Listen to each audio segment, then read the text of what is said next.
Olá, seja bem-vindo. Eu sou o Tarik Augusto e esse é o Papo da Hora. No programa de hoje vamos discutir sobre a morte de Marielle Franco, vereadora do PSOL no Rio de Janeiro, que foi executada a tiros no dia 14 de março.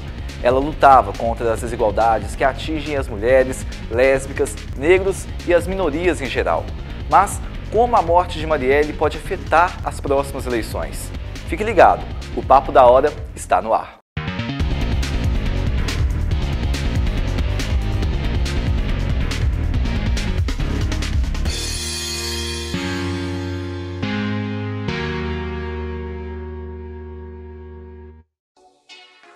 O bate-papo é com Áurea Carolina, vereadora de Belo Horizonte pelo PSOL, cientista social, especialista em gênero e igualdade e mestre em ciência política. Luta por direitos de grupos historicamente marginalizados, como as mulheres, os jovens e as populações negras. Em plena intervenção federal no Rio de Janeiro, a vereadora Marielle Franco, do PSOL, foi morta a tiros após uma reunião com jovens negras na noite do dia 14 de março, no centro da capital fluminense. O carro que levava Marielle estava sendo perseguido. O motorista do carro, Anderson Pedro Gomes, também morreu. A principal hipótese da polícia é de execução. Mas a morte de Marielle acendeu uma série de discussões, que vão da falta de segurança à crise de credibilidade com as fake news. Áurea, desde já, muito obrigado por ter aceitado nosso convite. Eu que agradeço o espaço para essa reflexão tão urgente. Muito obrigada. Para começar, como que você analisa essa tragédia? É uma dor muito grande que a gente sente por conta da injustiça e de como que isso se insere num contexto mais complicado da violência estatal no Brasil. A execução da Marielle Franco, junto com Anderson Gomes, diz de um ataque direto às lutas populares, à resistência antirracista, às causas feministas, o engajamento nas periferias, o enfrentamento a esse modelo de segurança pública repressivo, militarizado, e significa também uma expressão do genocídio contra a população negra e do feminicídio que são generalizados no nosso país. Como que era a relação entre vocês duas? Nós nos conhecemos em 2016, na campanha eleitoral, e rapidamente nós nos identificamos uma com a outra e, a partir daí, passamos a ter uma relação de convivência, de proximidade, de muita cumplicidade. Nós éramos irmãs de luta e os nossos mandatos têm muitas aproximações, têm pautas em comum, a gente tem muita trajetória compartilhada. Você esteve no velório lá no Rio, né? Como que foi estar ao lado de todas aquelas pessoas? Foi um baque muito grande. Eu iria no dia 15 de manhã para Salvador participar do Fórum Social Mundial. E diante da tragédia que ocorreu, nós cancelamos essa ida e resolvemos ir para o Rio de Janeiro para nos solidarizar com todo mundo, com a equipe do mandato da Marielle, com as parceiras do PSOL, com a família, com as lutadoras dos movimentos sociais. E foi uma comoção muito grande, todo mundo arrasado, destruído, né? Chorando muito. Na Cinelândia tinha uma presença grande de muita gente ali que estava sem saber como expressar. No dia mesmo estava fazendo as manifestações? No mesmo dia teve uma convocação e as pessoas aderiram rapidamente. E o que a gente via na praça ali na Cinelândia, em frente à Câmara Municipal do Rio, era uma multidão de Marielles. Muitas mulheres negras e todas muito abaladas, mas firmes, resistentes, repudiando essa violência toda e querendo fazer valer a história da Marielle, né? Honrar a sua atuação. E a Marielle foi uma voz crítica à intervenção que está acontecendo no estado do Rio, né? A falta de respeito também aos moradores das comunidades pobres. Aqui em Belo Horizonte, como que está os direitos civis nos morros, nas periferias? A realidade do Rio de Janeiro, sim, embora o contexto seja um pouco diferente, não é tão diferente assim. O que a gente vive é uma exclusão brutal nas periferias, uma negação de acesso a direitos básicos, de infraestrutura urbana, de saúde, educação, de oportunidades para as pessoas se desenvolverem.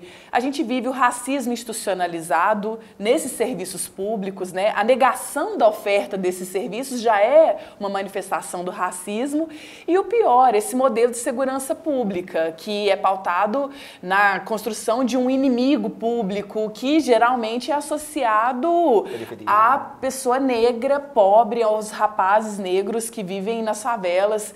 E isso tem a ver com um modelo de política sobre drogas proibicionista que também ataca esse público na ponta sem enfrentar estruturalmente o problema. E não resolveu a violência urbana, né? Não foi com repressão que a gente conseguiu as melhores respostas até hoje. É com mediação de conflitos, é com uma perspectiva de segurança cidadã, humanizada, comunitária. Então, esse quadro do Rio de Janeiro acontece no país inteiro com diferenças gradativas, assim. Olha, o que aconteceu com a Marielle, né? Você já passou por alguma ameaça? Você sente algum medo? Principalmente depois do ocorrido. Eu nunca recebi uma ameaça diretamente, mas nós sofremos ataques de diversos tipos em função da nossa atuação. Sendo mulher, negra, feminista, que defende essas causas tão invisibilizadas, eu já sofri críticas, já sofri comentários preconceituosos. E a gente precisa dar visibilidade para esse trabalho e denunciar isso que acontece, que é o que a gente tem feito, mas que ainda não alcançou a população como um todo. E o que ocorreu com Marielle tem feito um despertar, né? As pessoas estão começando a prestar mais atenção. E eu não sinto medo, realmente, assim. Aliás, eu acho que o que eles querem é que a gente sinta medo e fique paralisada. A gente precisa devolver uma resposta democrática, de mobilização popular, de construção nos territórios, nas quebradas, dessas outras formas. E as ruas, né? Sempre nas ruas, sim. É preciso que a gente tenha uma presença ativa.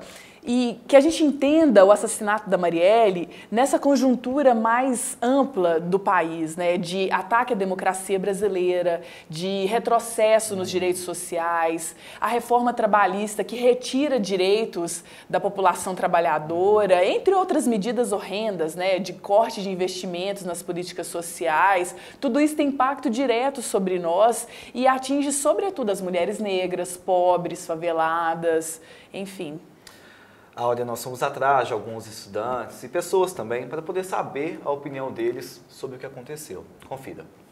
Eu penso que ela morreu mais foi por uma questão política, porque ela está no meio político já há muitos anos. E aí realmente tem pessoas que pensam o contrário, que são meio que seus inimigos, que são do outro lado. E aí ela morreu porque eles viam ela como uma ameaça pelos projetos que ela tinha, pelo que ela queria implantar. E aí eles, vamos cortar ela aqui para seguir o nosso caminho. Eu acho que é bem claro que a direita está tentando calar a esquerda e eles estão incomodados com a repercussão que está tendo das minorias terem voz hoje na sociedade. O Rio já tem um histórico de intervenção, já tem um histórico de ter sido perigoso e aí, no mesmo período em que a vereadora estava tentando alertar as pessoas para as questões relacionadas à morte da juventude negra, ao financiamento do tráfico por organizações, pelo crime organizado, ela acaba sendo executada. Então tem uma relação, sim. Querendo ou não, era uma coisa que muitos de lá poderiam odiá-la por isso, pelo que ela estava fazendo.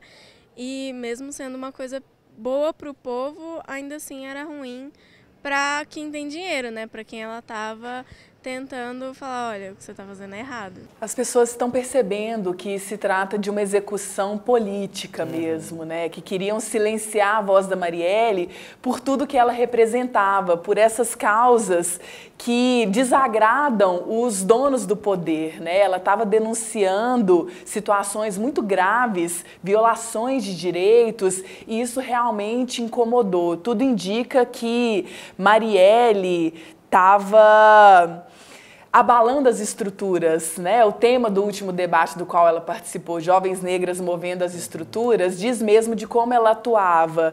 E mexer nessa estrutura de privilégios, de poder, significa muitas vezes sofrer consequências no nosso país, né, que não é plenamente democrático, mas não pode significar para nós uma intimidação.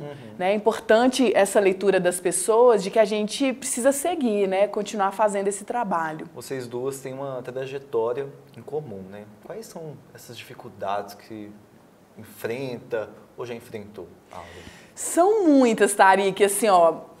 Tradicionalmente, a política não é pensada como um lugar nosso, de mulheres negras, da periferia.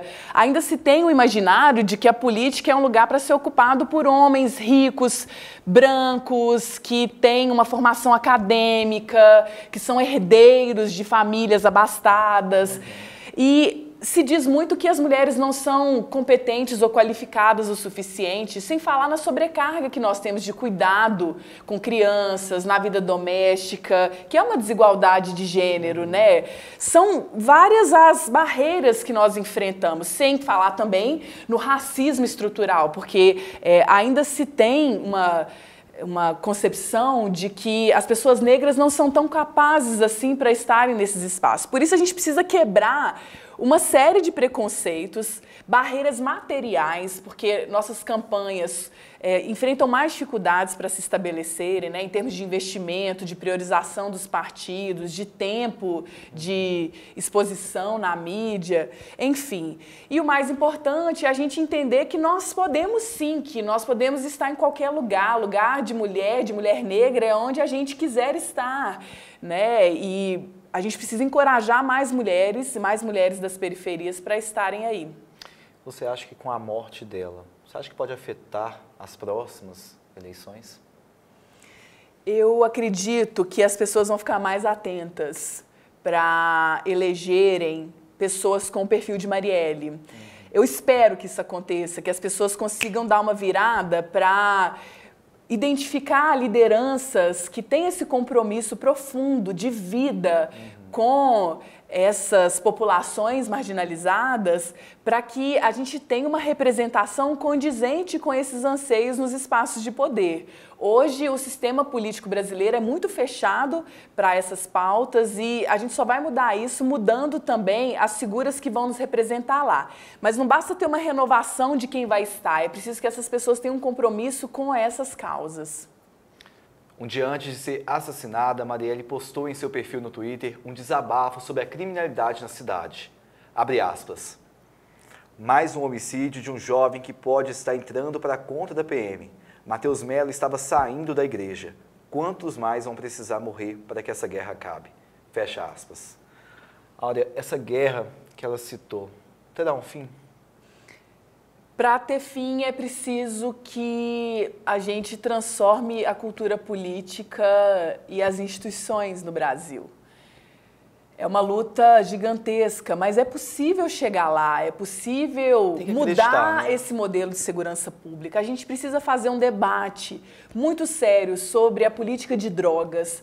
Esse modelo proibicionista deu errado, a gente precisa entender outras alternativas que já têm sido experimentadas em vários países. A legalização das drogas é um dos caminhos para essa mudança. Discutir isso numa perspectiva de saúde pública, entre outras dimensões dos direitos sociais. A gente precisa enfrentar a violência policial, criar condições dignas de trabalho para os policiais que sofrem também com essa guerra. A gente precisa de acesso aos direitos básicos que são negados para essas comunidades, né? A gente precisa de oportunidades no mundo do trabalho e a gente precisa reivindicar a política como um lugar válido, porque a criminalização da política também contribui com esse cenário, com a cultura do ódio, do medo. Enfim, a gente precisa reconhecer a diversidade da população e ter esse engajamento com a igualdade, com a justiça social. Áurea, muito obrigado pela sua presença. Acho que foi de extrema importância para a conversa, viu? Eu que agradeço, Tarik, pelo espaço. Tamo junto. O Papo da Hora fica por aqui. Você pode nos acompanhar pelas redes sociais da UniBH TV que aparecem na sua tela. Obrigado pela companhia e até a próxima. Tchau!